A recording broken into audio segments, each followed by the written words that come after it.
Good morning, everyone. I am LauraDominici and I am a PhD student in Management, Production and Design at the Polytechnic of Turin.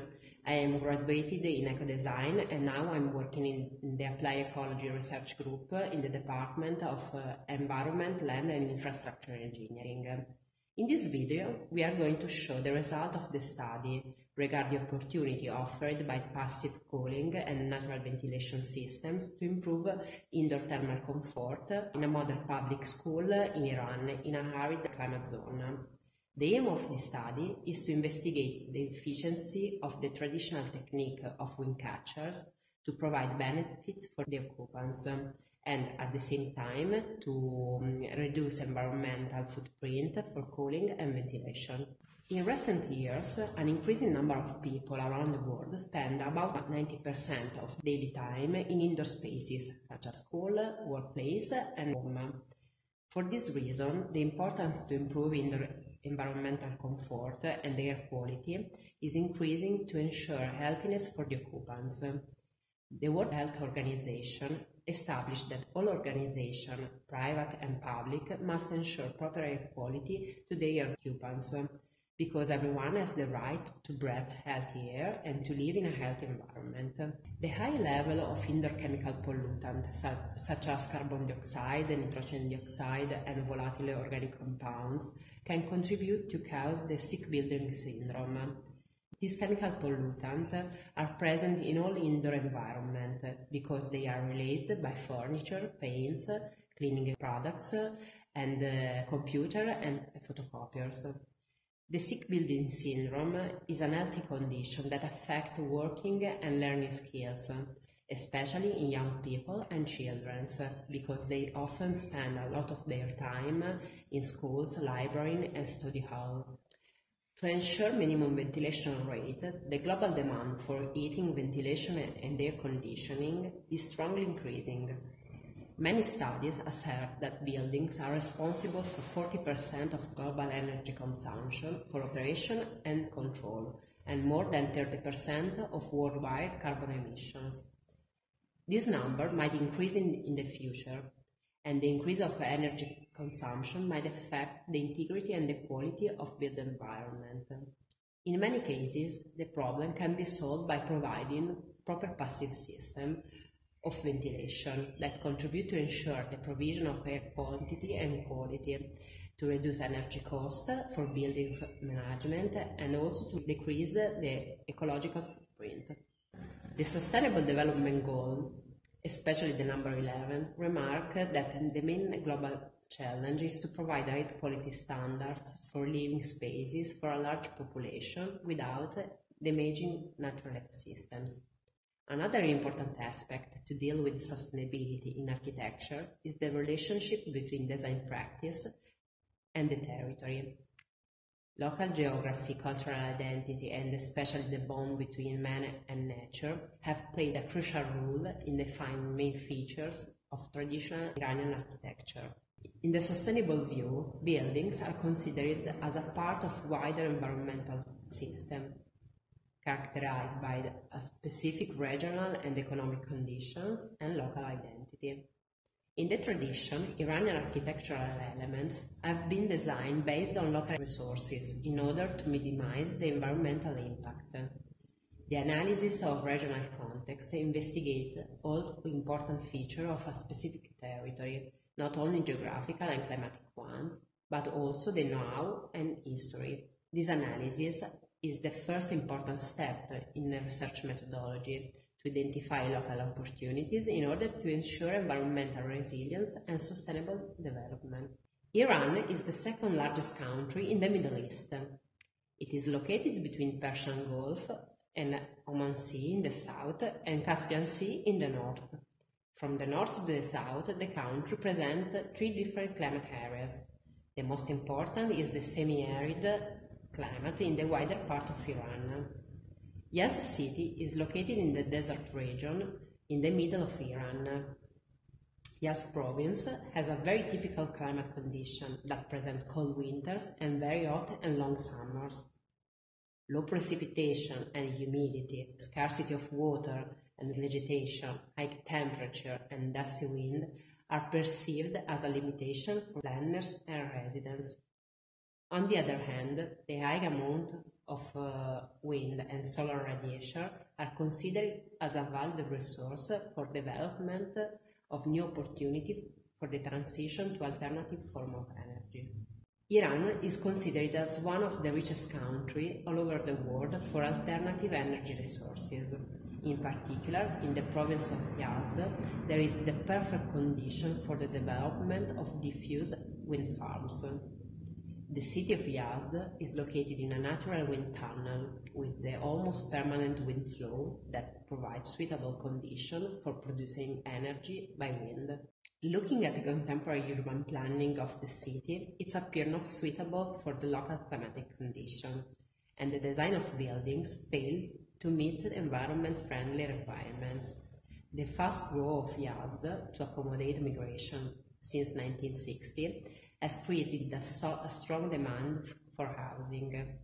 Cheap and quick construction buildings were adopted as the best solution by the government without reaching the minimum quality of standards.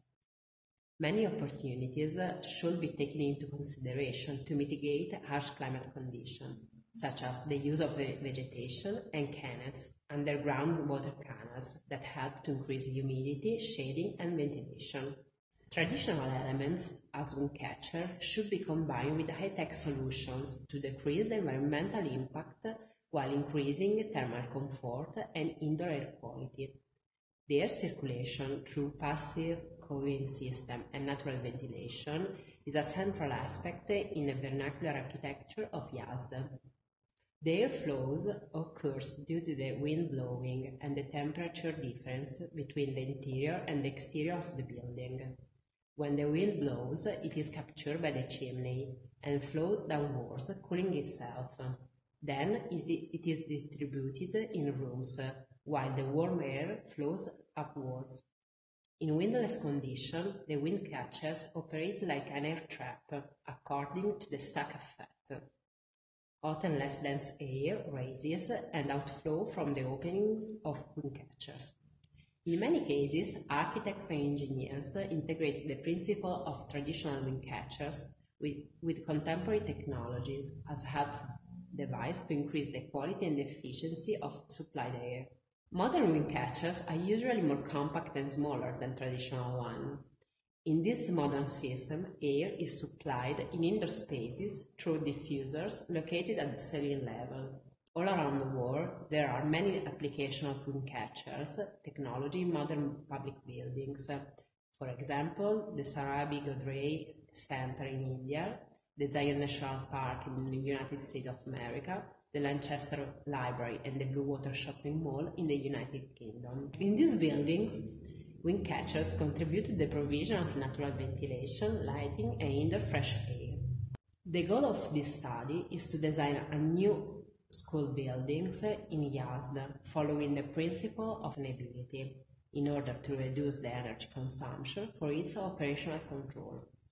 The area under study is located in the new urban fabric in the northwest of the city, a rapidly expanding area. The focus is addressed on natural ventilation as a valid choice for air conditioning, thermal comfort and air flows. The application here presented is designed for a primary school with a maximum capacity of 130 students, divided into 10 classes on 2 floors. The ventilation system is designed to be applied in different types of buildings in the same climate zone.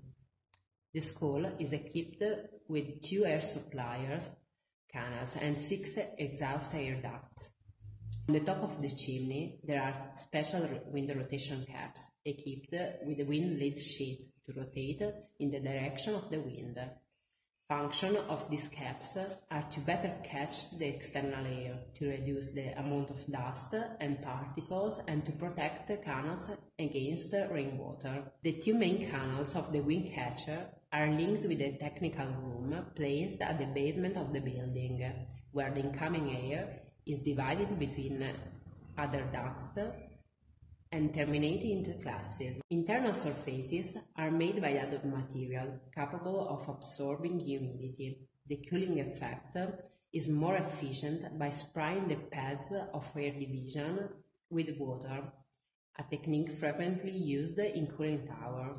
Firstly, warm air, almost 40 degrees and 10% of relative humidity, is drawn inside through a porous wet pad, and the water contained into the material absorbs heat and evaporates from the pad. At the end, the air leaves the system at lower temperature of 22 degrees and 50% of relative humidity, and it exits by 4 openings on the ceiling to enter into the air duct to be distributed into the room.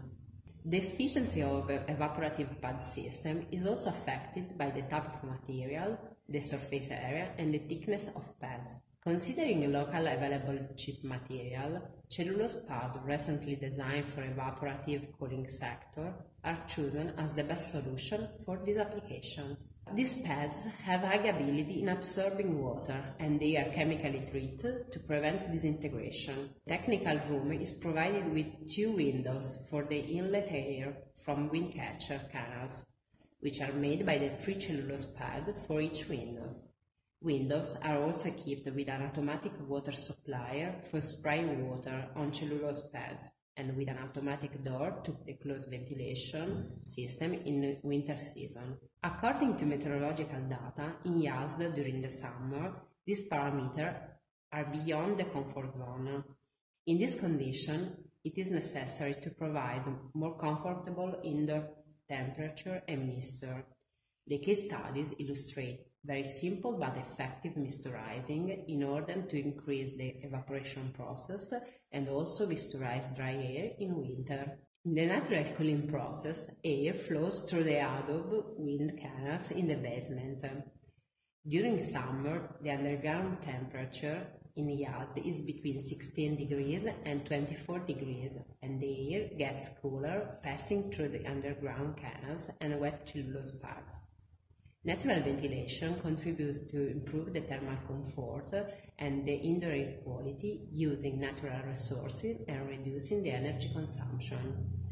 The case study presents the application of an hybrid strategy between modern and traditional techniques to improve comfort and sustainability in new public buildings. The analysis of the efficiency of the cooling and ventilation system show that in the hottest day in Yazd, the air is cooled down up to the 24 degree and 50% of relative humidity.